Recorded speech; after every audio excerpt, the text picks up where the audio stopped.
खरं तर ही प्रचाराची सुरुवातीची औपचारिकता असं मी या गोष्टीला म्हणतो. कारण लोक तेच, नेते तेच, जनता तेच, वोटर तेच, परिसर हाच, नवीन काय त्याच्यामध्ये. आणि राहिला विषय बापूचा, परत बापूर येतोय. काय माहित आहे मला माहित नाही, पण ते बापू असल्याशिवाय माझं पुढे चालत होती. काय बांधलंय मला माहित. मी त्याच्यावर अगदी निघतान, आता मी म्हणत नाही पुतण्यासारखं करेन, पोरासारखं करेन, आता मी स्वतः जोडायला सगळं आलं लक्षात. बरोबर आहे की नाही. ही नाती काल बाहेर झाली, वाट लावली ह्या लोकांनी. आणि म्हणून बापूवर माझं प्रेम एक मित्र म्हणून, कारण ज्या ज्या ठिकाणी मी गेले 10 वर्षापासून, ज्या ज्या सभेला जाईल, ज्या ज्या कार्यक्रमात असेल, ज्या ज्या रॅलीला असेल, पहिलाही माहित आहे. पहिली आमची एकत्रित सभा आम्ही परांड्यात घेतली नगर परिषदेची. पहिलं विचारलं पाहिजे की बापूला पहिलं बोला. बापूचं चालू होते, त्याच्यानंतर मी आहे, बापूच्या मागं मी आहे. एकमेकावरचा जीव आहे. याचं कारण काय? याचं कारण एकच आहे, जो बापूचा स्वभाव तोच माझा स्वभाव. परखड, कुणाला राग येऊ, कुणाला काय वाईट होतो, जे सत्य आहे ते बोलायचं, रिकाम होतं, पोटात काय ठेवायचं. पण नेते मंडळी म्हटलं तर की आतापर्यंत माझा या अनुभव बेकार आहे. कारण मी काय नेता नाही, मी काय राजकारणी नाही. त्याच्या ओटात एक, पोटात एक, डोक्यात तिसरंच, पायात चौथंच. याचा काय उपयोग आहे? अशा पद्धतीतलं वागून हे चालत नाही. हे वागत असताना नेत्याने विचार केला पाहिजे की आपण कुणाची प्रतारणा करतो. जी लोक आपल्याला, लाखो लोक, हजारो लोक आपल्यावर विश्वास ठेवतात, आपल्याला खांद्याला खांदा देऊन आपल्या बरोबर येतात, आपलं घरदार मागं सोडतात, पण रात्रीच आपल्यासाठी जगतात. याच्यामध्ये अशा पद्धतीचं वेगवेगळे विचार डोक्यात ठेवणं चूक आहे, पाप आहे असं मी समजतो. कारण आपण आपल्या बाबतीत तो विचार करतो, तोच आपल्या जनतेविषयी, आपल्या मतदाराविषयी, आपल्या नेत्याने विचार करावा, हे माझं प्रामाणिक मत. आणि म्हणून आज ह्या दोनचा गटामध्ये किंबहुना आज भैरवनाथच्या या ठिकाणी आपण साकडं घातलं, मागणं केलं.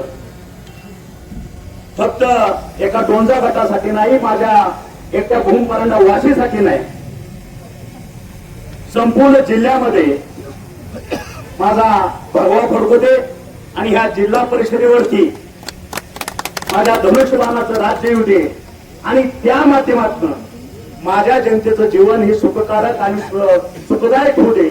आमच्या परीने त्यांना मदत होते, शासनाच्या पद्धतीनं मदत करण्याचा एक संधी माझ्या कार्यकर्त्यांना, माझ्या प्रतिनिधींना मिळू दे. शक्ती, ताकद असताना सुद्धा मी माझ्या कार्यकर्त्याला न्याय द्यायचा प्रयत्न केला. 11 सदस्यावरती जिल्हा परिषद अध्यक्षपद काबीज करायचा प्रयत्न केला.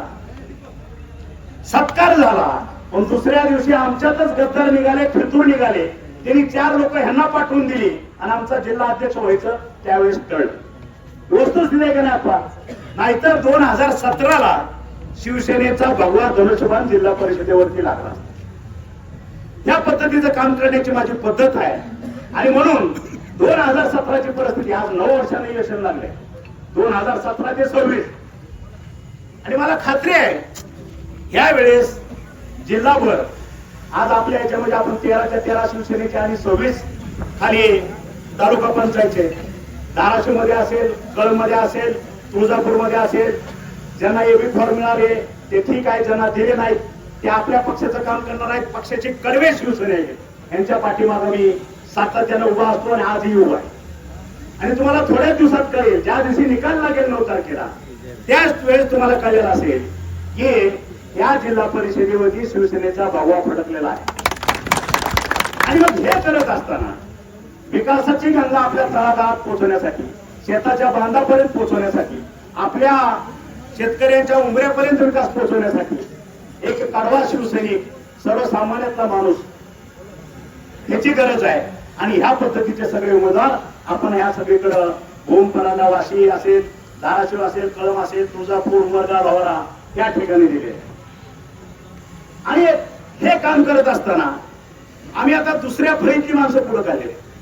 तुमच्या लक्षात आलं असेल, आता आमचे तालुका पंचायतचे सदस्य बघा, आनाळ्याचा आमचा जिल्हा परिषद सदस्य बघा, आप्पा बघा, तसेच खाली जसं तुम्ही भूमपरांड्याकडे, वाशीकडे जात, नवीन नवीन पोरं सगळे काढलेले. आता ह्यांच्याकडे काम सोपवणं गरजेचं आहे. की सुरुवात आम्ही आमच्या कार्यातनं, आमच्या माध्यमातून आम्ही सुरू केली. आणि मग पुन्हा बुद्धिभेद प्रयत्न त्या मुद्द्यावर येतो. आमचं घर एकच आहे, आम्ही एकत्रच आहे, हे गुपचूप हे आपल्याला करू नका, त्या ह्याच्यात ते त्या ठिकाणी करू नका. आमचं ठरलंय, काय ठरलं मिळेल नाही. धनुष्यबाणाची शपथ घेऊन सांगतो, भैरवनाथाची शपथ घेऊन सांगतो, जर कोणी बुद्धिभेद करत असेल त्याला खड्यासारखा बाजूला करा, त्याची अवकाश दाखवा.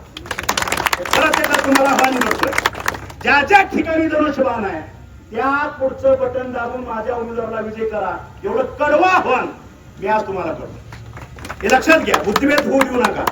कारण आपल्याला धनुष्यबाणानं काय दिलं आपल्या आयुष्यामध्ये, काय केलेलं आहे ह्याचं कुठेतरी सिंहावलोकन करणं ही गरज आहे. म्हणून जर माझ्या पक्षाची, माझ्या धनुष्यबाणाची, माझ्या भाग्याची जर प्रचारणा कोणी करणार असेल तर त्याला माझ्या सर्व जनतेला नम्र आव्हान आहे, कळकळीचं आव्हान आहे, त्यांनी त्याला खऱ्यासारख्या बाजूला करा. पक्षाने आपल्याला भरपूर दिलं आहे, अरे लक्षात.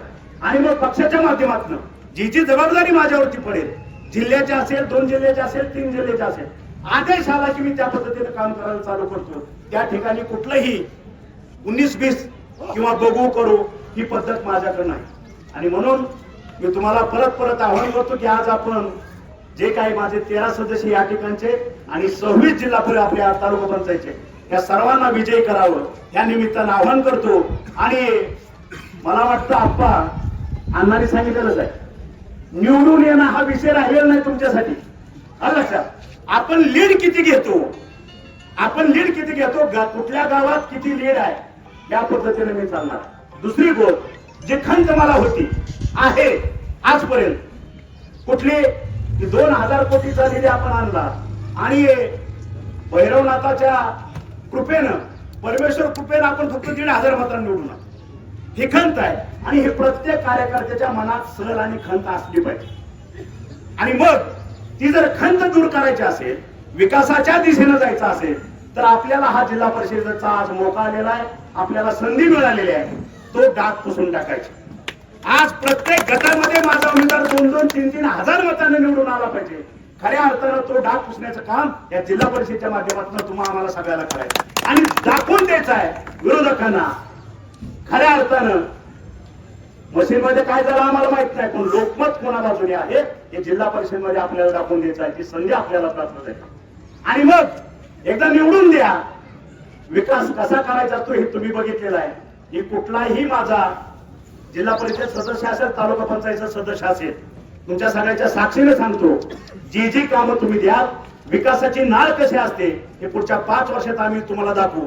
आणि जर तुमच्या मनाजोगा विकास जर झाला नाही तर आमचं थोबड आम्ही काळं करू, तुम्हाला पुन्हा तोंड दाखवणार नाही याचंही तुम्हाला मी वचन देतो. म्हणून आज भैरवनाथाच्या नगरीमध्ये परत एकदा या संपूर्ण माझ्या तालुक्यातील मतदारांना आव्हान करतो, आपण फक्त 2 गटापुरतं इथं मर्यादित राहू नका.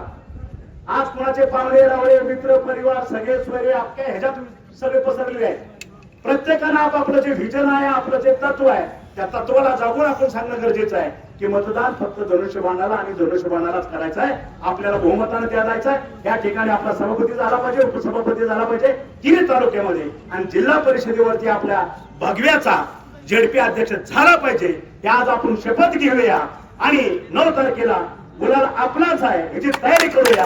एवढंच बोलतो आणि संपवतो. जय हिंद, जय महाराष्ट्र.